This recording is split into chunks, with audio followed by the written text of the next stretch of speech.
भविष्य में हमारे गणतंत्र में, हमारे लोकतंत्र में हमारी संवैधानिक संस्थाओं को सुरक्षित रखने का चुनाव है। 70 साल से जिन संस्थाओं को हमने पोषित किया, न्यायपालिका हो, निर्वाचन आयोग हो, इन संस्थाओं को हमने जिंदा रखा।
टिकटों में क्या बगड़ मची, मांग कोई रहा था, लड़ कोई रहा था, दे किसी और को दिया।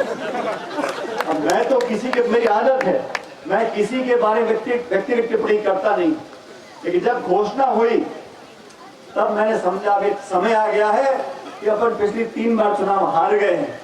2024 का चुनाव कांग्रेस की जीत का चुनाव है और सूद समेत जीतेंगे, पिछले 3 बार का बराबर करना है।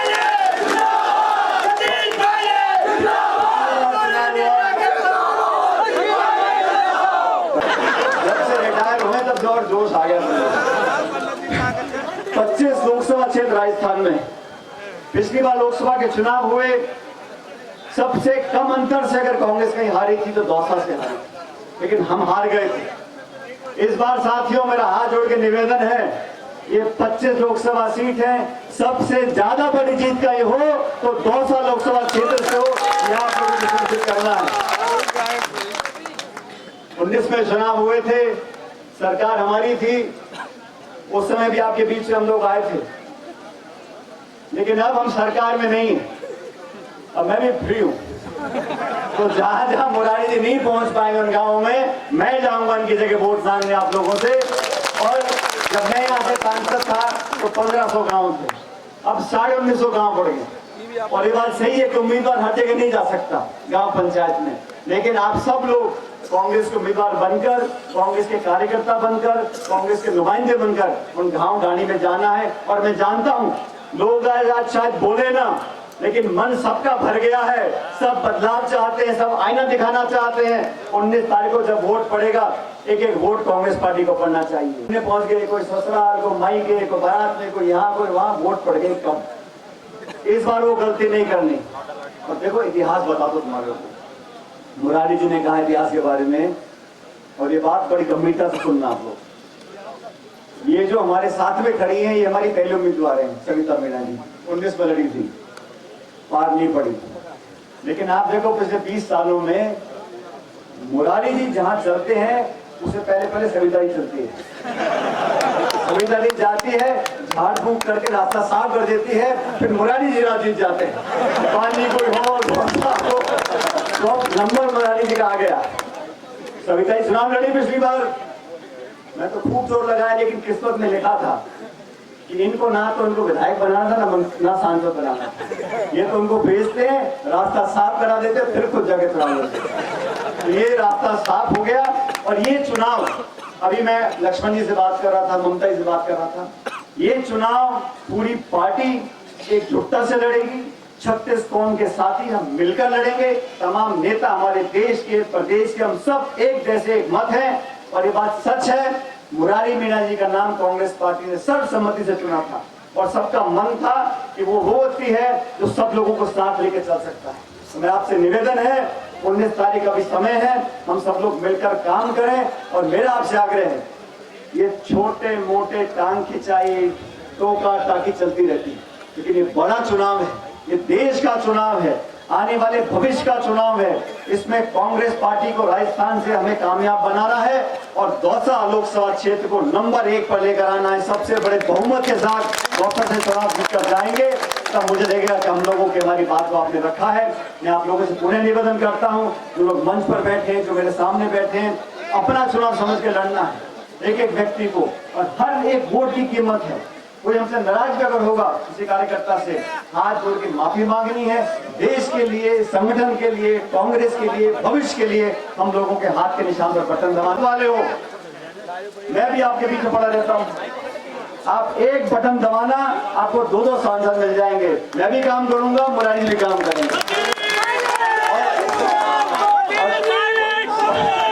बहुत चलाक है, इनको जब से प्रवक्ता बनाया है तो आगे की बात करते हैं। अब कहते हैं जब परिसेवन होगा तब हम आपके जो, अरे भैया एडवांस बुकिंग मत करो, पहले ये चुनाव जिता दो, उसके बाद देखें कौन कहां से लड़ता है। मेरे साथ जोरदार नारा देना है और फिर जयकारा लगाकर हाथ खड़े करने कांग्रेस पार्टी के लिए।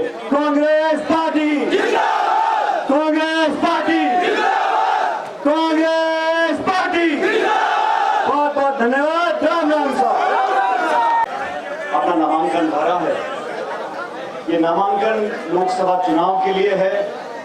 पहले चरण में 19 तारीख को वोट पड़ेंगे। दौसा लोकसभा क्षेत्र के लोगों को, आप सब लोगों को एक बार फिर अपना सांसद चुनना है। इससे पूर्व में आपने यहाँ से कांग्रेस पार्टी को विधानसभा का चुनाव जिताया, मुरारी जी को विधायक बनाया। और ये बात सच है, विधायक बनने के बाद अपने क्षेत्र में मुरारी जी काम कर रहे थे। कांग्रेस पार्टी ने इनको कहा कि 20 साल हो गए। मुझे याद है 2004 में पहली बार मैंने यहाँ से नामांकन भरा था और आप सबके आशीर्वाद से यहाँ से हम भारी बहुमत देकर जीत कर गए थे। आज 20 साल के बाद पुनः आपके बीच में हाजिर हुआ हूँ आप लोगों से आवेदन करने के लिए कि मुरारी लाल मीणा जी को ये चुनाव कांग्रेस पार्टी लड़वा रही है, हम सब लोग मिलकर लड़वा रहे हैं और आपके भरोसे पर लड़वा रहे हैं।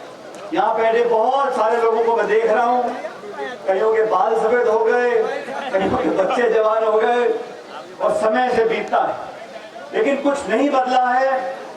तो इस क्षेत्र से हमारा आपका जो लगाव और प्यार और एकजुटता है वो पहले जितनी बरकरार है। मैंने भी 20 सालों में पूरी कोशिश करी कि संबंध को बना के रखें। जीवन में, राजनीति में उतार चढ़ाव आते हैं, अच्छा समय आता है, बुरा समय आता है, लेकिन दौसा के लोगों का मैं जीवन भर कायल रहूंगा।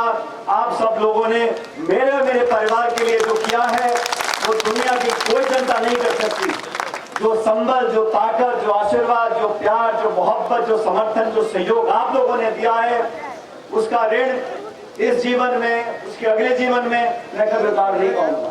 और हमने पूरी कोशिश करी है, जब जब यहाँ पे हमको मौका मिला इस लोकसभा क्षेत्र में, चाहे सत्ता में हो चाहे विपक्ष में हो, इस क्षेत्र के लोगों के काम हुए हैं। मैं अभी देख रहा था, ये क्षेत्र जिला बना, जिला बनने के बाद यहाँ पर जो विकास हुआ, जयपुर से दूर नजदीकी का जो फायदा हम लोगों को मिला, लोगों के जीवन में एक बदलाव आया है। लेकिन आपको सोचना पड़ेगा कि 10 साल से केंद्र की सरकार बीजेपी की है, पूर्ण बहुमत की सरकार है। इन 10 सालों में ऐसा कौन सा वादा जो बीजेपी सरकार ने पूरा किया है? ना तो किसान की आमदनी दुगनी हुई, ना कालाधन समाप्त हुआ, ना 2 करोड़ लोगों को रोजगार मिला, ना 15 लाख रुपए खाते में आए। इस सरकार ने 10 सालों में किसानों के हितों के खिलाफ 3 काले कानून बनाए। हम सब ने महीनों तक, किसानों ने साल भर तक प्रदर्शन किया तो कानून वापस ले लिए। और आज भी ये 10 साल से बैठी सरकार, मैं चुनौती देता हूं, आप आंकड़े उठाकर देख लो, जब से देश आजाद हुआ है सबसे अधिक अगर बेरोजगारी है तो आज के समय में। एक ऐसा माहौल पैदा हो गया, अखबार में, टेलीविजन में, मोबाइल में, विज्ञापन में, इश्तिहार में, सब कुछ बढ़िया चल रहा है, राम राज्य आ गया, सब लोग सुखी हैं।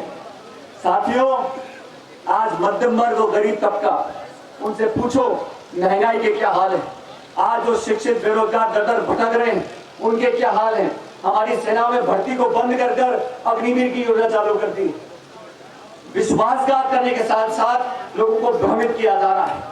इसलिए चुनाव सिर्फ मुरारजी को सांसद बनाने का नहीं, ये चुनाव सिर्फ कांग्रेस और भाजपा में से एक चुनने का नहीं, ये चुनाव भविष्य में हमारे गणतंत्र में, हमारे लोकतंत्र में, हमारी संवैधानिक संस्थाओं को सुरक्षित रखने का चुनाव है। 70 साल से जिन संस्थाओं को हमने पोषित किया, न्यायपालिका हो, निर्वाचन आयोग हो, इन संस्थाओं को हमने जिंदा रखकर इनकी पारदर्शिता को सुनिश्चित किया था। आज आप देख रहे हो क्या हो रहा है। आप सबने देखा होगा, चंडीगढ़ में चुनाव हुए थे महापौर के, वहां निर्वाचन अधिकारी बैठ के वोटर को खराब करने में लग रहा था। सुप्रीम कोर्ट ने दखल दी है, सुप्रीम कोर्ट ने दखल दी, तब जाके वहां मामला गाड़ी पट्टी पर बैठे। निर्वाचन आयोग के अधिकारी इस्तीफा दे रहे हैं, न्यायपालिका दबाव में है, विपक्ष के लोगों पर आक्रमण किया जा रहा है, निर्वाचित मुख्यमंत्रियों को जेल में डाला जा रहा है, इनकम टैक्स धमकाकर उनकी आवाज को दबाने का काम किया जा रहा है। अगर विपक्ष को उनके खातों को बंद कर दोगे, उनके खाते बैंक अकाउंट सीज कर दोगे, 95% जो छापे पड़ते ईडी के वो विपक्ष के नेताओं पे पड़ते हैं। ये भाजपा ऐसी पार्टी है, कहते हैं 300 पार, 400 पार, अच्छा हुआ 600 पार नहीं गई, वो भरोसा नहीं है, कह सकते हैं भाई। लेकिन अगर इतने पार कर रहे हैं तो हमारे नेताओं को रोज क्यों लेके जा रहे हो? हमारे नेताओं की जरूरत क्यों पड़ गई? अगर आप इतने कामयाब हो, इतने ताकतवर, इतने आश्वस्त हो, तो विपक्ष के, कांग्रेस के नेताओं को एक एक कर क्यों ले जा रहे हो? मैं भी अखबार पढ़ रहा था आज सुबह, हरियाणा में 10 क्षेत्र लोकसभा के, वहां भाजपा के जो उम्मीदवार हैं 10, उसमें से 6 कांग्रेसी, उनको बीजेपी ने टिकट दिया। देखो, चुनाव से पहले नेता आते जाते रहते हैं, लेकिन ये चुनाव गंभीरता से लेना पड़ेगा। और आज ये जब से चुनाव अभियान शुरू हुआ, मैं तो पहली मीटिंग करने आया, और दौसा में इसलिए आया हूं क्योंकि यहाँ मेरा कुछ अधिकार है, आप लोगों पे है, आप लोगों के परिवारों पर है। और मैं सब मानता हूं कि इस बार जो टिकट वितरण हुआ है, आप भी जानते हो, मैं भी जानता हूं, तो दूसरी पार्टी है वहां, वही लोगों ने आज कहा है, कार्यकर्ताओं ने, कि पिछले 3 बार हम चुनाव नहीं जीत पाए, ये चौथा चुनाव है। इस बार पिछले 3 चुनावों का सूद समेत हम लोग हिसाब बराबर करेंगे और ऐतिहासिक रिकॉर्ड मतों से यहाँ से मुरारी मीणा जी सांसद बनकर जाएंगे। कांग्रेस नारा दे, वो बीजेपी नारा दे रही है 400 पार। बीजेपी नारा दिया था किसान की आमदनी दुगनी करेंगे, नारा दिया था 2 करोड़ लोगों को रोजगार देंगे, नारा दिया था महंगाई कम करेंगे। सारे नारे फेल हो गए, ये वाला भी फेल होगा। और मुझे लगता है राजस्थान में लोग बदलाव चाहते हैं। 2 बार यहाँ से 25 के 25 सांसद भाजपा के जीते थे, इस बार लोग मन बना चुके हैं, बदलाव करेंगे। और घमंड और अहंकार में जो आक्रमण की राजनीति हो रही है, विपक्ष की आवाज़ को दबाने का काम किया जा रहा है, एजेंसीज का दुरुपयोग हो रहा है, संस्थाओं को खोखला किया जा रहा है, पारदर्शिता को समाप्त किया जा रहा है, इस सब के विरोध में लोग वोट डालेंगे। और मुझे लग रहा है इस बार इंडिया अलायंस का बहुमत आएगा, सरकार हम लोग बनाएंगे। सर, नरेश मीना ने भी कांग्रेस में शामिल हुए और 5 बार भी लगा दिया है। हमेशा प्रदेश में मुख्य मुकाबला भाजपा कांग्रेस का होता है, इस बार भी ऐसा ही होगा। और जहाँ जहाँ हमारे उम्मीदवार उतरे, 25 जगह में से हम समर्थन भी कर रहे हैं, इंडिया अलायंस और कांग्रेस के उम्मीदवार जीत कर जाएंगे चुनाव। आप क्यों मानते हैं, आपकी बात मानते हैं? कांग्रेस पार्टी ऐतिहासिक मतों से जीतेगी यहाँ से।